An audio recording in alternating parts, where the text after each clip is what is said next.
आज हम इस वीडियो में फिजियोथेरेपी के जनरल एमसीक्यूज डिस्कस करेंगे। फर्स्ट एमसीक्यू है, what is the purpose of your initial check of injured athlete. Option हैं, to check for minor injuries, to ask for information about injury, to check for life threatening injuries, to obtain consent for treatment. तो इसका correct option है हमारे पास Charlie, to check for life threatening injuries. जब भी हम injured athlete को देखते हैं तो सबसे पहले हमने लाइफ थ्रेटनिंग इंजरीज को देखना होता है, उनको डील करना होता है, उनको असेस करना होता है। सेकेंड एमसीक्यू है, which of these condition warrants calling EMS personal. Alpha है suspected fracture, beta option injury to the head और द स्पाइन, चार्ली है हमारे पास पॉसिबल एब्डोमिनल इंजरी, या फिर डेल्टा है ऑल ऑफ एबव। तो इसका करेक्ट ऑप्शन है हमारे पास ऑल ऑफ एबव। ईएमएस हमारे पास होता है इमरजेंसी मेडिकल सर्विसेज। तो इन सब में ये जो क्रिटिकल सिचुएशन है हम सभी में बुलाएंगे। क्वेश्चन नंबर 3 है, once the emergency action plan has been developed it is implemented through. जब भी इमरजेंसी एक्शन प्लान एक दफ़ा बन जाता है तो इम्प्लीमेंट कैसे कराते हैं? डॉक्यूमेंटेशन के थ्रू, एजुकेशन के थ्रू, रिहर्सल के थ्रू, या फिर ऑल ऑफ एबव। तो ये सारी चीज़ें की जाती हैं। इमरजेंसी एक्शन प्लान को डॉक्यूमेंट किया जाता है, एजुकेट किया जाता है, उसको रिहर्सल किया जाता है और फिर अप्लाई किया जाता है। तो डेल्टा इसका करेक्ट ऑप्शन होगा। क्वेश्चन 4 है हमारे पास, one of the roles of the emergency team is to. कौन सा रोल है? अल्फा है check only for breathing and pulse, beta है wait until EMS arrives to care, Charlie है direct EMS to the scene, और delta है हमारे पास none. तो इसका करेक्ट ऑप्शन है हमारे पास direct EMS to the scene, EMS emergency medical services. Question number 5 है, which information should the athlete medical information card include. Athlete medical information card पे कौन सी होनी चाहिए? अल्फा है फैमिली कॉन्टैक्ट इंफॉर्मेशन, बीटा है direction to sport venue, Charlie है primary injury evaluation, और डेल्टा है लॉन्ग टर्म ट्रीटमेंट गोल। तो इसका करेक्ट ऑप्शन है हमारे पास family contact information alpha. Question 6 है, emergency action plan should be reviewed and rehearsed by the emergency team only once a year, beta है as many times as possible, Charlie no more than twice a year, और delta है 3 to 4 a times. तो इसका correct option हमारे पास बनेगा beta, as many times as possible. Question number 7 है, professional responsibilities for emergency team members include. कौन सी रिस्पॉन्सिबिलिटीज़ हैं? CPR, cardiopulmonary resuscitation, first aid training, Charlie है हमारे पास ब्लड बॉर्न पैथोजन ट्रेनिंग, या फिर डेल्टा ऑल ऑफ एबव। तो इसका करेक्ट ऑप्शन है हमारे पास डेल्टा ऑल ऑफ एबव। ये सारी चीज़ें आनी चाहिए। Question number 8, the emergency action plan should be specific to each activity. Emergency action plan specific होता है किसके लिए? ईच एक्टिविटी के लिए, each venue location, one specific site, या फिर ए एंड सी। तो इसका करेक्ट ऑप्शन है हमारे पास a and c. Each activity के लिए स्पेसिफिक एंड स्पेसिफिक साइट के लिए भी ये स्पेसिफिक होता है। Question number 9, documentation need for an emergency action plan includes potential athletes medical condition, beta है inventory of emergency supplies, Charlie है coaches pocket information card, delta है ऑल ऑफ एबव। तो इसका करेक्ट ऑप्शन हमारे पास बनेगा all of above. Question number 10 है, consideration for an appropriate emergency care facility includes alpha connection with team physician, beta है size of emergency room, Charlie है proximity to venue location, और delta है none of above. तो इसका correct option हमारे पास है proximity to venue location. Question 11 है, organisation that sponsor athletic activities must have written emergency action plan. Alpha, that should be able to adapt to any emergency condition, beta है that should be able to adapt to athletic emergency condition, Charlie that should be able to adapt to brain and spine injuries in playground, delta that should be able to adapt to shear and tear injuries. तो इसका correct option है हमारे पास alpha, that should be able to adept any emergency condition. Question number 12, choose the correct sequence. कौन सी sequence इसमें ठीक है? Care, call and check, check, call and care, call, check, care, या चेक, केयर एंड कॉल। तो इसका correct option है हमारे पास beta, check, call and care. Next है हमारे पास question number 13, emergency action plan should establish a clear mechanism for communication with the appropriate emergency dash services in that area. Choose the best one possible answer. Best one answer क्या बनेगा हमारे पास? Medical, technical, transport, या फिर security. तो इसका correct option है हमारे पास अल्फा, मेडिकल। इमरजेंसी वैसे भी ईएमएस इमरजेंसी मेडिकल सर्विसेज होता है। Question number 14, regarding emergency action plan pick out the odd one. इसमें से कौन सा ऑड वन है? The plan should outline the location of emergency equipment to care provider, The plan should outline the purpose of emergency equipment to care provider. The plan should outline the material of emergency equipment to care provider. या delta है, the plan should outline the procedure of emergency equipment to care provider. तो इसमें odd one हमारे पास option क्या है, Charlie. The plan should outline the material of emergency equipment to care provider. Material जो है वो मैटर नहीं करता इसमें। क्वेश्चन नंबर 15 है, the emergency action plan should specify all the equipment and supplies needed to help carry out the tasks required in case of an emergency। ये statement true है या फिर फॉल्स? तो ये ट्रू स्टेटमेंट है, alpha इसका correct option. Question number 16, emergency action plan, वही EAP stands for क्या है हमारे पास, emergency acquired plan, emergency acquired procedure, emergency action plan या फिर इमरजेंसी एक्शन प्रोसीजर। तो इसका करेक्ट ऑप्शन है इमरजेंसी एक्शन प्लान होता है Charlie. Question number 17, regarding BLS basic life support, BLS basic life support होता है।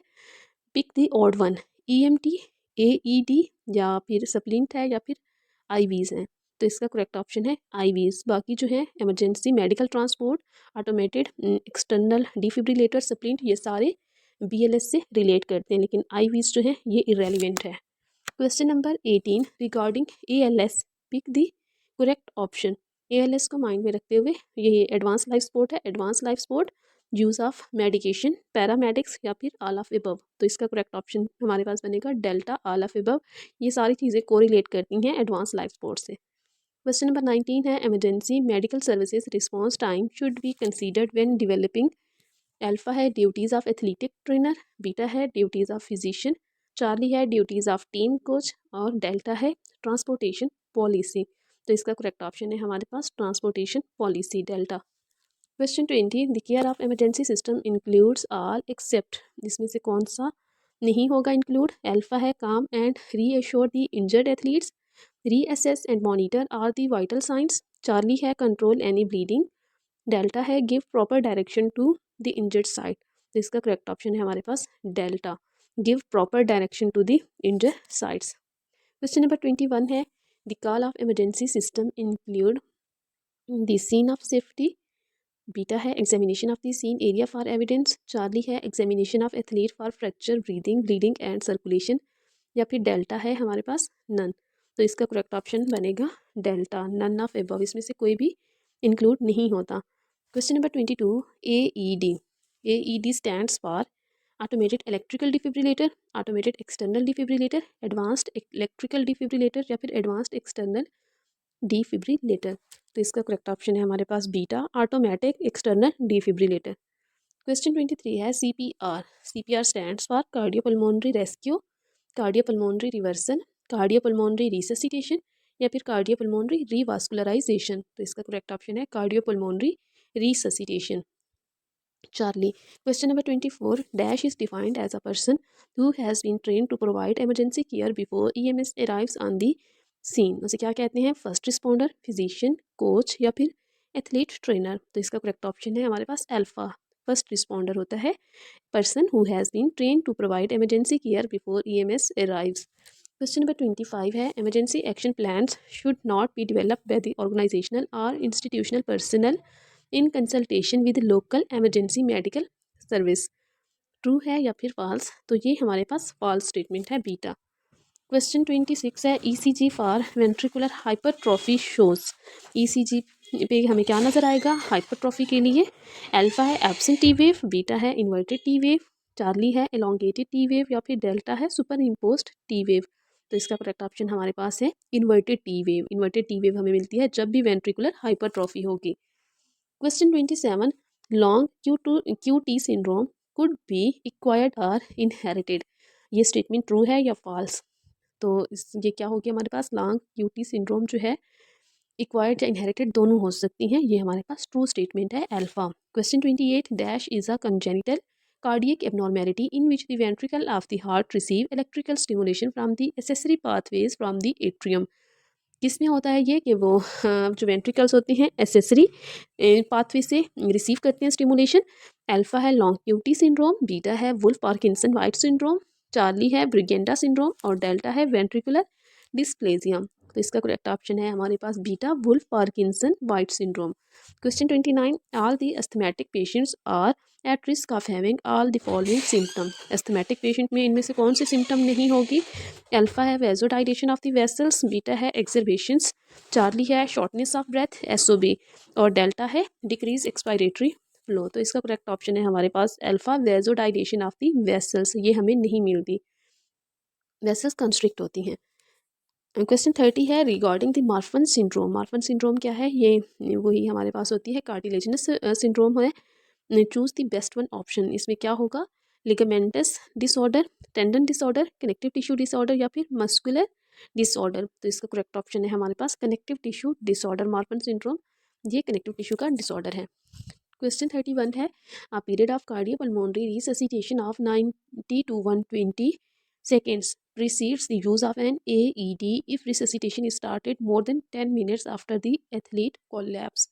ये स्टेटमेंट ट्रू है या फिर फॉल्स? तो ये हमारे पास फॉल्स स्टेटमेंट है, बीटा इसका करेक्ट ऑप्शन। क्वेश्चन 32 है a skin condition manifested by small 2 to 5 mm punctate papules surrounded by an erythematous base usually occurring about 6 minutes to exercise।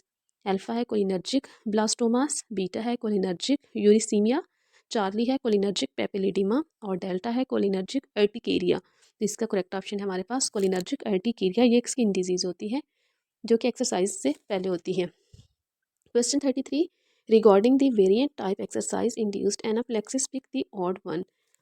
एनाप्लेक्सिस के लिए कौन सी स्टेटमेंट ट्रू नहीं है? अल्फा है exercise induced vascular collapse, beta precipitated bye exercise, Charlie precipitated bye vascular warming, या फिर delta है चॉकिंग एंड स्ट्राइडर।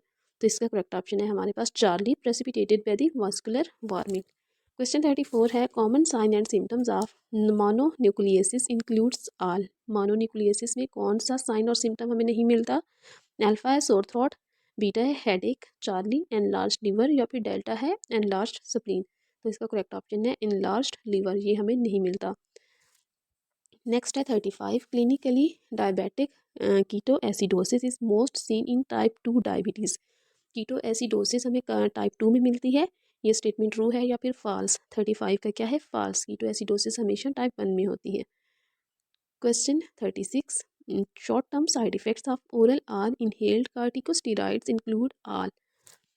कौन से हैं इसमें जो साइड इफ़ेक्ट्स हमें कार्टिकोस्टेरॉइड्स के साथ नहीं मिलते? Alpha blurred vision, beta hallucination, Charlie है इंक्रीज्ड फैट डेपोजिशन, और डेल्टा है इंक्रीज थर्स्ट। तो इसका करेक्ट ऑप्शन है increased fat deposition. Fat deposition हमें कार्टिकोस्टेरॉइड्स के साथ नहीं मिलती। क्वेश्चन 37 है regarding long term side effects of oral or inhaled corticosteroids choose the correct one. Blurred vision, hallucination, increased fat deposition, या फिर इंक्रीज्ड थर्स्ट। तो इसका करेक्ट ऑप्शन हमारे पास वही Charlie increased fat deposition. Question number 38 term alternaria means. Alternaria का क्या मतलब है? Sensitivity to coldness, sensitivity to hotness, sensitivity to molds, sensitivity to dry fruits. तो इसका करेक्ट ऑप्शन है हमारे पास Charlie sensitivity to molds. Question 39 है pick the correct one regarding the pre hypertension. Pre hypertension के लिए कौन सी स्टेटमेंट ट्रू है? इसमें systolic blood pressure 120 to 139 and diastolic blood pressure 80 to 89। Beta option है हमारे पास systolic blood pressure 140 to 159 and diastolic blood pressure 90 to 99। Charlie है हमारे पास systolic blood pressure 130 to 149 and diastolic 80 to 89। या फिर डेल्टा में देखें systolic blood pressure 140 to 159 and diastolic में 80 to 89। तो इसका करेक्ट ऑप्शन है हमारे पास अल्फा। प्री हाइपरटेंशन में हमें बीपी मिलता है 120, सिस्टोलिक जो ब्लड प्रेशर होता है 120 से 139, और डायस्टोलिक 80 to 89 के बीच में होता है। अल्फा इसका correct option. Question 40 pick the correct one regarding hypertension stage 1। तो हाइपरटेंशन स्टेज 1 में हमें क्या मिलता है? इसमें बीपी हमें प्री हाइपरटेंशन से ज़्यादा मिलता है। यहाँ पे भी हमें वही ऑप्शंस दिए हुए हैं, तो इसका करेक्ट ऑप्शन है हमारे पास बीटा। स्टेज 1 में क्या होता है? BP systolic blood pressure 140 to 159 के बीच में होता है, और डायस्टोलिक 90 to 99 के बीच में। क्वेश्चन 41 है what is the most common cause of death in athletes younger than 35 year age. Young athletes में कॉमन काज ऑफ डेथ कौन सी है इनमें से? अल्फा है diabetes, beta hypertrophic cardiomyopathy, Charlie hypertension, या फिर डेल्टा है सिकल सेल ट्रेट। तो इसका करेक्ट ऑप्शन है हमारे पास beta hypertrophic cardiomyopathy. Question 42 Wolff Parkinson White syndrome is a congenital problem that effect किसको इफेक्ट करती है ये सिंड्रोम? कोरोनरी आर्टरीज को, एट्रियम को, वेंट्रिकल्स को या फिर लंग्स को? तो इसका करेक्ट ऑप्शन है वेंट्रिकल्स। ये वेंट्रिकुलर डिसऑर्डर है। क्वेश्चन 43 है commotio cordis is the result of genetics. Beta है हाइपरटेंशन, चार्ली है डायबिटीज़ और डेल्टा है ब्लंट चेस्ट ट्रॉमा। तो इसका करेक्ट ऑप्शन है हमारे पास डेल्टा। ब्लंट चेस्ट ट्रॉमा जो है कोमोटियो कॉर्डिस को लीड करता है।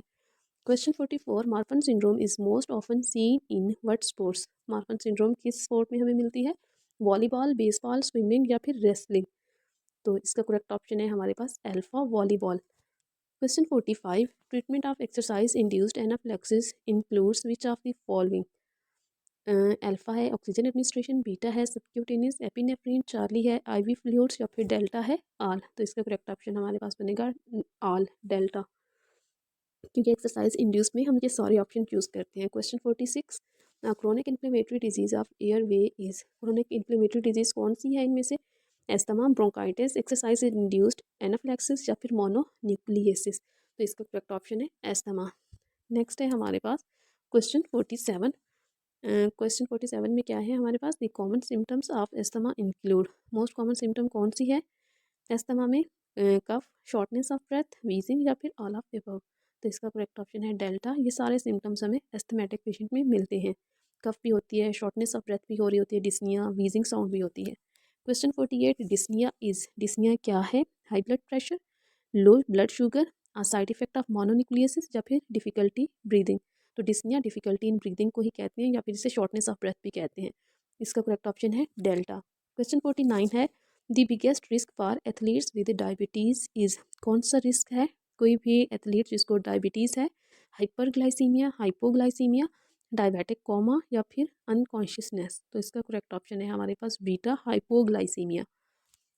ड्यूरिंग एक्सरसाइज उसका शुगर लेवल बहुत लो हो जाता है कि वो हाइपोग्लाइसीमिया में चला जाता है पेशेंट। क्वेश्चन नंबर 50 है most serious side effect of mononucleosis? कौन सा साइड इफेक्ट है मोनोन्यूक्लियसिस का? Liver failure, contagious spleen rupture, there is no side effect? तो इसका करेक्ट ऑप्शन है हमारे पास चार्ली स्प्लीन रप्चर। मोनोन्यूक्लियसिस में मोस्टली स्प्लीन रप्चर कर जाती है। हमारे 50 MCQs हो गए हैं। नेक्स्ट 50 इंशाल्लाह हम नेक्स्ट वीडियो में डिस्कस करेंगे। तब तक के लिए अल्लाह हाफिज़।